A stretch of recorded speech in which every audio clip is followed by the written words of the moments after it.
Hello, everybody. I decided to do a live stream today because I felt like it. I had a little bit of time in between things at my day job, so I figured I'd want to come out and talk a little bit about something. Dungeons and Dragons will forever have a place in my life for a lot of reasons.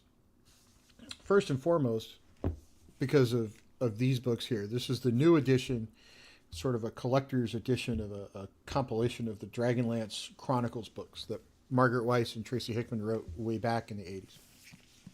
And this particular book, or this particular trilogy, I started reading when only the first two were available on the market. So only Dragons of Autumn Twilight and Dragons of Winter Night were out. And I'll admit it, the cover art attracted me, and I pulled them off the shelf and I took them home. And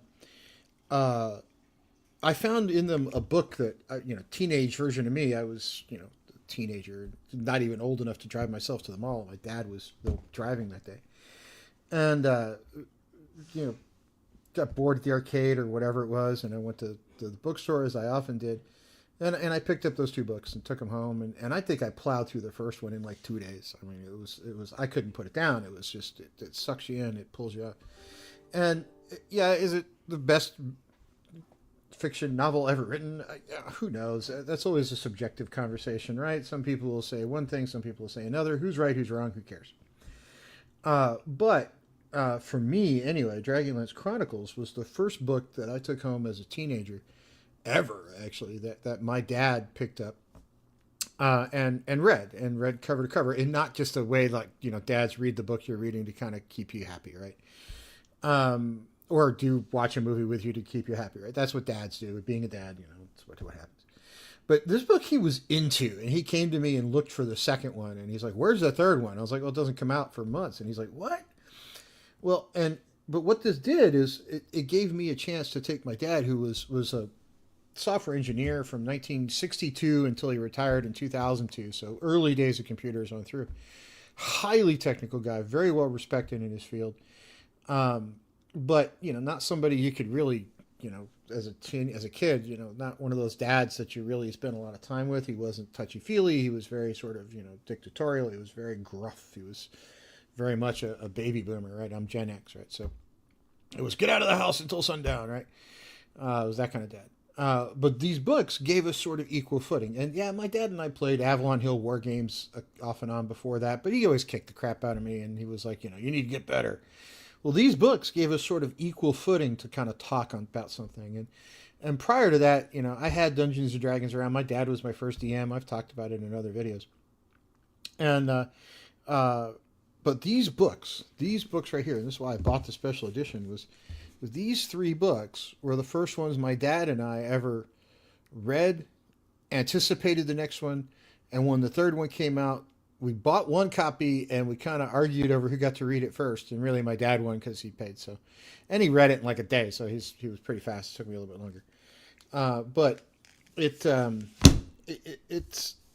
these books are the launching point for a 200 book series now, 212 or 13 book series in the Dragonlance world, and it's more than that because these are set inside dungeon modules that are part of Dungeons and Dragons, right? So they wouldn't exist without this game module that came about before them, starting with that one right there. Yes, I have the original on my shelf. I've played it. I've got them all. And it, to me, that's why Dungeons and Dragons will forever be on my gaming shelf. And you see a lot of people now, bad-mouthing D&D and say, "Oh, it's terrible. Why aren't you playing indie? You got to play indie, blah, blah." I have indie on my shelf too. Be quiet for a minute, right? Dungeons and Dragons will be there forever because of those memories I have playing this game with my dad. There's a new edition out everybody likes to scream and yell and cry about, and if you touch it, you will not get cooties. The world will not stop revolving on its axis, so it'll be fine. I've got it. And it's not the train wreck a lot of people are making it out to be.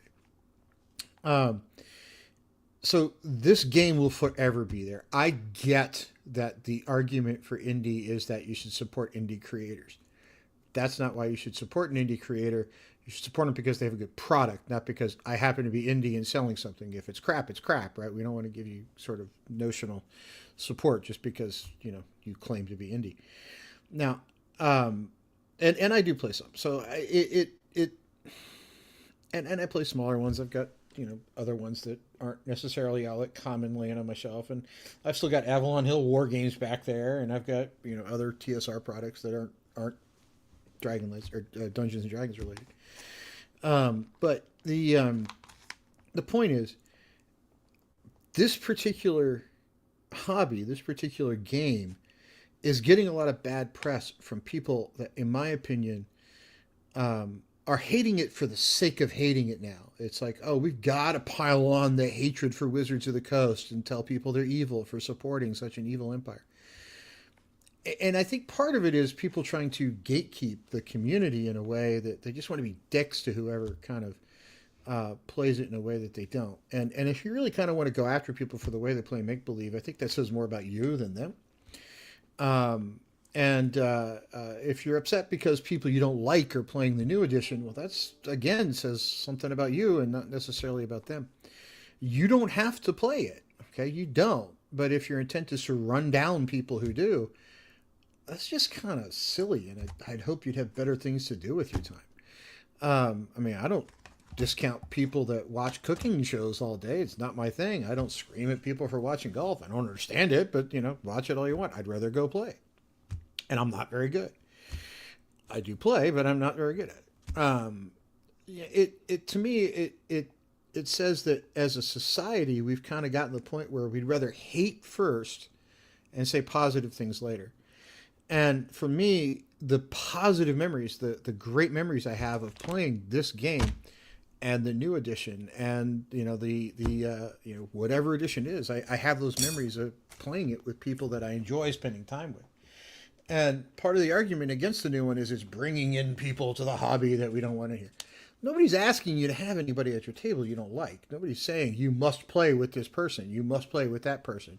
You've got to have somebody who plays what I think everybody likes to call it sparkle trolls. You don't have to do that, right? You get to play your way. They get to play their way. Why fight it? Just let everybody enjoy it. But for me, reading is a big part of my life.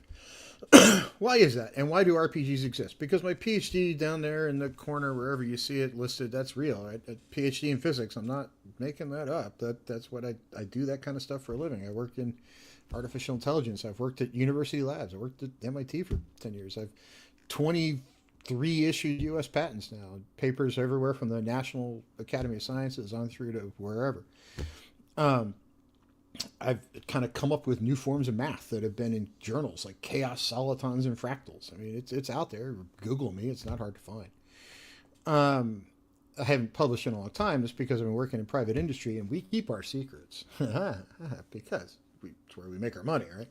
And I own the company now, so I'm not going to publish how we're doing stuff. But for me, reading and RPGs and things of that nature are about a sense of sort of getting out of your own head and getting out of your own day-to-day troubles and having a little escape, a chance to go do something else with your brain. And it's to exercise those creative centers, especially on the RPG side. If you can exercise those creative centers, it helps you in other ways. So like as a scientist or engineer, whatever you want to call me these days, because technically I'm a scientist, but most of my work is in engineering these days. It helps to be creative. It helps to have that flow that says, hey, look, I've got this problem, and out of all the ways I can go solve this problem, which one's the best one? Which one's the easiest one? Which one gets me there fastest? Which one fits my set of requirements? And maybe fastest isn't the right answer. Maybe best is the right answer, right? There's a saying in engineering, you can have it fast or you can have it good, but you can't, or you can have it cheap, but you can't have all three at the same time, right? You can't have fast, good, and cheap, right? So if you want fast and you want good, it ain't going to be cheap. And if you want fast, it may not be good, but it might be cheap, right? So, you can't have all three simultaneously. But the engineers and scientists I've worked with over the years that do creative things outside of work, whether that's playing piano, which I do, or dealing with sketching or writing fiction or whatever, reading a lot of fiction, which I do, and I have written a number of novels too. So I tend to try to exercise those creative centers in my brain as often as I can. And that's what stuff like this does for me, is it not only does stuff like this and playing the game that I've loved since I was a kid in 82, 80, whenever the red book came out, the one with the holes in it. This, just so we're all playing from the same sheet of music. That was my first book right there, right? Dad was the first DM, Keep on the Borderlands. Humorously, my dad, as a dungeon master, if he was playing an NPC that was an innkeep, if you tried to bribe him with a beer, he'd actually make you go get a beer out of the fridge. Now, that's the reason Dungeons and Dragons will forever be part of my mix. And if people feel compelled to run people down because they don't play enough indies, or you're not playing the right indie, or oh my God, you touched the new edition, you're unclean. It's a game of make-believe. It's a game of community. It's a game of having fun. And if you feel the need to kind of pick it apart and decide what's evil and what's not in it, you're in my opinion, I'm going to put you in the same class as those people that cause the satanic panic. You're causing panic for no good reason. And the part that really drives me over the edge is a lot of people kind of pulling it apart and nitpicking it. Oh, the new edition is bad because they haven't looked at it. They haven't read it. They don't own it. Some of them flat out refuse to touch it. But let me tell you for an hour and a half why it's evil. And then when I dig through the books that I've got, the stuff they're claiming is just not there. Or they go back and reference something from the 50th anniversary book that was bad, and they should have been spanked for that one. But, the Wizards of the Coast. That was legitimately a bad thing. And some of the press releases they've had were awful. But the stuff in the book itself, it's not the train wreck a lot of people are trying to make it out to be.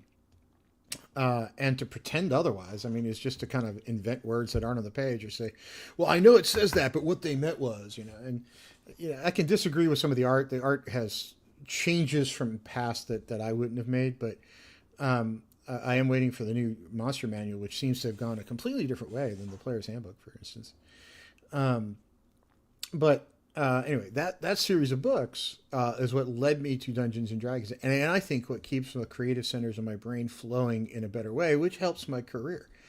My career, I'm at my age, am I going to be doing it another 10 years? Oh God, I hope not. I'm hoping to retire soon. Get my kids off to college and just enjoy the good life, right? But not that I wouldn't want to have my kids stay with me, but you get them off to college and there's less for me to worry about. They can come back, but as soon as they're adults, I don't have to work as hard. To me, Chronicles on through, DragonLance Chronicles on through, the end of that series, and even into Forgotten Realms and the other fiction books that kind of tie back to the game, I think show that there is a large community that does support this game. And I think a lot of the angst that you see online for people saying, well, how can you dare touch that one when there's all these indies, are missing the point. You can do both. Both can exist in the same world. But to pretend one is inherently evil because you don't like it, or you may not necessarily like the people playing it, is just kind of a waste of time, in my opinion. So I loved Chronicles. I've read it several times over the years. My older son read at least part of it. I think he read the whole thing. I don't know. He's sick. He's in the other room. He's a high school freshman now, so he's home sick today. I don't know. I just think at some point the community needs to take a deep breath and realize that we're all in this together, and playing RPGs, TTRPGs, it's not a huge community. And if we're going to try to consume ourselves, it's just silly. And trying to convince me that Hasbro is the root of all evil, and if we don't stop them, the world will stop revolving upon its axis, is just a waste of time. And by the way, if you're trying to pretend that Dungeons and Dragons is big enough to be the demise of Hasbro, you don't understand how to read a quarterly report. It's not nearly big enough to do that. So everybody have a pleasant day. If you have not read Dragonlance Chronicles, I cannot urge enough how good that series of books is. And one of the things I love about it is it kind of does unfold throughout some dungeon modules that exist. And unlike some books that are in the fantasy world, I'm looking at you, George R.R. Martin, It only gives backstory as a way to move the story forward. It doesn't get caught in the details of let me describe meals for 27 pages. Although I wish it would have described Odic spiced potatoes better, but now I've got the recipe for them. I've made them. They're really good. Um, it is a book that I will forever hold near and dear to my heart, and it has caused Dungeons and Dragons to always have a spot in my world. And if that's a problem for you, okay, cool. You're not going to be invited to my table. That's awesome. I'm not going to be invited to yours. It's cool too. Not going to change my life at all. Certainly not going to change my attitude towards this hobby or the game. And I will support it. And Wizards of the Coast, when they deserve to be criticized, I will do it. If you're going to invent reasons for them to be criticized, you and I are not going to be close friends because there's legitimate bad things going on in the world. And trying to find them to complain about is, we're not going to be hanging out very much. I hope everybody has a great day. And you can find me on any of the social sites. I'm always around. So we will talk soon, I'm sure.